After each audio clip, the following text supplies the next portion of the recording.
جو کہ ایک مکمل عالم دین بھی ہوں، جن کا پڑھنے پڑھانے سے بھی تعلق ہو اور ان کے علمی رسوخ بھی ہو اور ان کے فیصلوں کو طالبان کی قیادت آسانی سے تسلیم بھی کرتی ہو. تو اس وجہ سے جو ہے شیخ ہیبت اللہ کو جو ہے امیر المومنین کے طور پہ نامزد کیا گیا. لیکن اب ملا یعقوب جو ہیں ان کو افغانستان کی اہم ترین وزارت سونپی گئی ہے. یعنی آپ یہ سمجھ لیں کہ افغانستان کی اس وقت جتنی عسکری طاقت ہے، جو افواج ہیں، جو اس کے استخباراتی ادارے ہیں، جو پولیس ہے، وہ یعنی وزارت دفاع کے ایک طرح سے ماتحت ہے. اور وہ ان سارے معاملات کو نہ صرف یہ دیکھتے ہیں بلکہ ہم یہ بھی دیکھتے ہیں کہ جب مذاکرات کا عمل ہوتا ہے، جیسے ابھی حالیہ پاک افغان جھڑپوں کے بعد دوحہ میں مذاکرات ہوئے، تو اس میں بھی افغانستان کی نمائندگی ملا یعقوب نے کی. حالانکہ اگر ہم دیکھیں کہ ملا حسن بھی موجود ہیں اور ملا برادر بھی موجود ہیں، سراج الدین حقانی بھی موجود ہیں اور بھی کئی ایک لوگ موجود ہیں، لیکن اب یہ پتہ چلتا ہے کہ سیاسی طور پر بھی ملا یعقوب نے اپنا سر و رسوخ بڑھایا ہے اور عسکری طور پر تو چونکہ وہ وزارت دفاع ان کے پاس ہے تو وہ وہاں سے بھی مضبوط ہے. تو وہ دونوں چیزوں کو پیرلل لے کر چل رہے ہیں اور اس طرح سے انہوں نے اپنی طاقت میں مزید اضافہ کیا ہے. اکتوبر 2025 میں سرحدی جھڑپوں کے بعد پاکستان کے ساتھ دوحہ میں ہونے والے جنگ بندی معاہدے پر بھی ملا یعقوب کے دستخط ہیں اور بطور وزیر دفاع افغانستان کی تمام تر ملٹری طاقت کی کمانڈ بھی ملا یعقوب کے پاس ہی ہے. افغان رجیم کے اہم رہنماؤں کی فہرست میں تیسرا نمبر ہے ملا عبدالغنی برادر کا.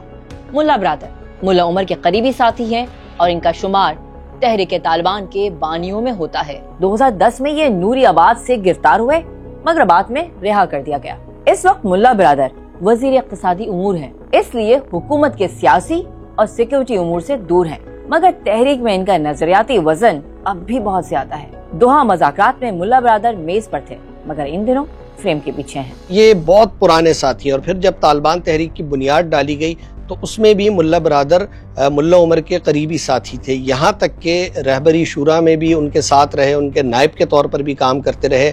پھر ان کی گرفتاری بھی ہوئی، کئی سال تک یہ قید رہے اور جب دوحہ میں مذاکراتی عمل شروع ہوا تو اس کا یہ سب سے جو ہے نا مؤثر ایک حصہ تھے جو اس میں کردار ادا کر رہے تھے. اور اس وقت تمام لوگوں کا یہ خیال تھا کہ جب افغانستان میں حکومت قائم ہوگی طالبان کی تو ان کو کوئی بڑا عہدہ ملے گا، کم از کم وزیر اعظم کے طور پر یہ سامنے آئیں گے. لیکن یہاں وہی بات آ جاتی ہے کہ شیخ ہیبت اللہ نے اپنی جو طاقت تھی اس کا اظہار کیا. یعنی وہ بنیادی طور پر دو باتیں کہتے ہیں کہ وہ چاہتے ہیں کہ لوگ ان کو اس بات پر یاد رکھیں کہ وہ ملا عمر کے جو احکامات تھے، جو ان کا طریقہ کار تھا، اس کو لے کر چلنے والے ہیں تاکہ اگر وہ کل کو ملا عمر کے سامنے پیش ہو تو ان کو کوئی شرمندگی نہیں ہو. دوسرا، وہ اطاعت کے نام پر اپنی جو طاقت ہے اس کو بھرپور طریقے سے منواتے ہیں. یہی وجہ ہے کہ ملا برادر جو کہ مذاکرات کار کے طور پر سامنے آئے، ان کا بڑا حصہ تھا، ان کو اقتصادی امور کی وزارت دے دی. گو کہ ٹیکنیکل بنیادوں پر دیکھا جائے تو یہ بھی ایک اہم وزارت ہے، لیکن افغانستان کا جو ایک مخصوص پس منظر ہے، جو اس کا سماج ہے، جو اس کی سیاست ہے، اس کی بنیاد پر اگر دیکھیں تو ہمیں ملا برادر ایک طرح سے غیر متعلق وزارت کے عہدے پر نظر آتے ہیں. یعنی ملا عمر کے ساتھی ہونے، ایک طاقتور شخصیت ہونے، مذاکرات میں اہم کردار ادا کرنے، قید کاٹنے کے باوجود شیخ ہیبت اللہ نے یہاں اپنی طاقت ظاہر کی اور ان کو ایک اقتصادی امور کی وزارت دے کر یعنی جو داخلی معاملات ہیں اس سے ایک طرف رکھا. اور دلچسپ بات یہ ہے کہ ملا برادر نے بھی اس کو بالکل منوعن تسلیم کیا. یعنی ان کی جانب سے بھی کوئی احتجاج یا کوئی بات ایسی سامنے نہیں آ سکی جیسا کہ ہم سراج الدین حقانی کے معاملے میں ہم نے دیکھا. تو انہوں نے خاموشی سے شیخ ہیبت اللہ کی طاقت کو بھی تسلیم کیا ہے، ان کی عمارت کو بھی تسلیم کیا، اور جو ان کو کام دیا گیا ہے وہ اس پر جو ہے جت گئے. اس فہرست میں چوتھا نمبر ہے ملا حسن آخوند کا. 80 سالہ ملا حسن آخوند اس وقت افغانستان کے وزیر اعظم ہیں. یہ بھی تحریک طالبان کے بانیوں اور ملا عمر کے اولین قریبی ساتھیوں میں شامل ہیں. یہ بھی ملا ہیبت اللہ کی طرح قندھاری ہیں. ان کے اثر و رسوخ کی وجہ بھی میدان جنگ نہیں بلکہ منبر ہے. ملا حسن کو شیخ ہیبت اللہ نے اس عبوری حکومت کا وزیر اعظم بنایا، اور اگر آپ اس کابینہ کا جائزہ لیں تو وزیر اعظم ایک بڑا طاقتور عہدہ ہوتا ہے. لیکن دلچسپ بات یہ ہے کہ ایک بزرگ شخصیت کو چنا گیا. یعنی وہ ملا عمر کے ساتھی ضرور رہے، کوئی 80 سال کے قریب ان کی عمر ہے، تو اس عمر کا آدمی جو داخلی سیاست میں کوئی مؤثر کردار ادا نہیں کر سکتا. یعنی ہم آسان الفاظ میں کہہ سکتے ہیں کہ وہ کوئی چیلنج نہیں بن سکتا جو کہ شیخ ہیبت اللہ کی طاقت یا اختیار کو چیلنج کر سکے یا کوئی بات کر سکے. تو ان کے لیے ایک بڑا عہدہ ہے. اور آخری عمر میں ان کو ایک ایسا عہدہ مل گیا کہ وہ اس کو بہت اچھے طریقے سے انجوائے کر رہے ہیں، اور ان کو پتہ ہے کہ مزید ظاہر سی بات ہے ان کے پاس کوئی بہت زیادہ وقت نہیں ہے، تو وہ اس صورتحال میں رہتے ہوئے کمفرٹیبل ہیں۔ تو ان کے ساتھ جو شیخ ہیبت اللہ بھی کمفرٹیبل ہیں، ان کو پتہ ہے کہ ایک ایسے وزیر اعظم ہیں کہ جو نہ کسی معاملے میں کوئی اختلاف کریں گے، نہ اس سے روگردانی کریں گے، تو وہ اس طریقے کو لے کر چلتے رہیں گے۔ تو اس بنیاد پر وہ ایک طاقتور شخصیت اپنے عہدے کے اعتبار سے تو ہے، لیکن سیاسی یا عسکری طور پر ان کے پاس ایسی قوت بالکل بھی نہیں ہے کہ وہ انفرادی طور پر کوئی چیز کر سکیں یا افغانستان کی جو موجودہ حکومت کی عملاً سربراہی کرنے والے شیخ ہیبت اللہ ان کو چیلنج کر سکیں۔ اور اب ذرا بات کریں گے افغانستان کی بساط کے ان اہم کھلاڑیوں کی جن کے اس وقت طالبان رجیم کے قندھاری گروپ سے تعلقات اونچ نیچ کا شکار ہیں۔ ایسے رہنماؤں میں سب سے پہلا نمبر سراج الدین حقانی کا ہے، جو اس وقت افغانستان کے وزیر داخلہ ہیں۔ سراج الدین حقانی ممتاز افغان کمانڈر جلال الدین حقانی کے بیٹے ہیں، جو پہلے روس اور اس کے بعد امریکہ کے خلاف مسلح مزاحمت کی قیادت کرتے رہے ہیں۔ مشرقی افغانستان میں امریکی فوج پر کامیاب حملوں کی وجہ سے مغربی میڈیا نے انہیں ڈیڈلی حقانی نیٹ ورک کا نام دیا۔ سراج الدین حقانی قندھاری گروپ سے اختلافات کا اظہار اب اعلانیہ کر رہے ہیں اور کھل کر کہہ چکے ہیں کہ آج جو اقتدار میں بیٹھے ہیں ان کا مزاحمت میں کوئی کردار نہیں ہے۔ مجلسو کې ګورم ډېر خلک داسې لوړ غږیږي، داسې غږیږي چې د فتح هم ځان ته منسوبوي، د قربانۍ هم ځان ته منسوبوي، د سړیتوب هم ځان ته منسوبوي. ګوره خدای نه به عافیت غواړي، خدای نه به سلامتیا غواړي. ما د فتح ځان ته منسوبوي، ما د شهدا بدنام کوي په دې شیانو باندې. دا څوک چې لوړ غږیږي ادب دی مولوي صاحب محترم، تاسو تحقیق وکړئ. خدای کې اور جهاد هم کړی درو. سراج الدین حقانی کے طالبان یا قندھاری گروپ سے اختلاف کی صرف ایک یہی وجہ نہیں ہے، بلکہ اس کا طویل پس منظر ہے۔